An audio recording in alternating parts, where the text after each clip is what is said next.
ప్రస్తుతం కాంగ్రెస్ పార్టీ తెలంగాణలో హామీలన్నీ నెరవేర్చాలంటే డబ్బులు విపరీతంగా కావాలి. కనీసం 60-70 వేల కోట్లకి తగ్గడానికి వీల్లేదు.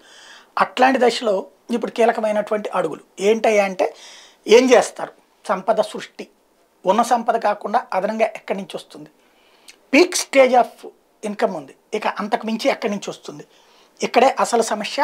ఇప్పుడు కొత్త ఆలోచనలు అప్పుడే ప్రారంభమైపోయినాయి. అది కాంగ్రెస్ చేయడం కాదు, కాంగ్రెస్ మీద ఒత్తిడి చేసి చేయించుకోవడానికి బిగిన్ అయిపోతుంది. అందులో మాస్టర్ పీస్ థియేటర్లు, ఇప్పుడున్నటువంటి ఐమాక్స్ థియేటర్ల స్థానంలో మాస్టర్ పీస్ థియేటర్లు, సీట్లలో జారగెలబడి కూర్చోవడానికి మనకి ఇప్పటికీ ఐమాక్స్లోనే, దాంట్లో ఇంకొంచెం పైన కూర్చోవడానికి స్పెషల్ సీట్స్ ఉంటాయి కదా, వెనక్కి వాలి కూర్చోవడానికి, కాళ్ళు పైకి లేపు కూర్చోవడానికి.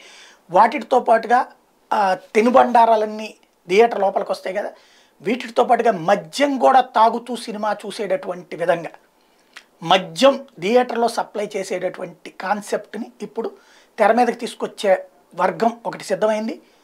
సక్సెస్ అయినా ఆశ్చర్యపోనక్కర్లేదు.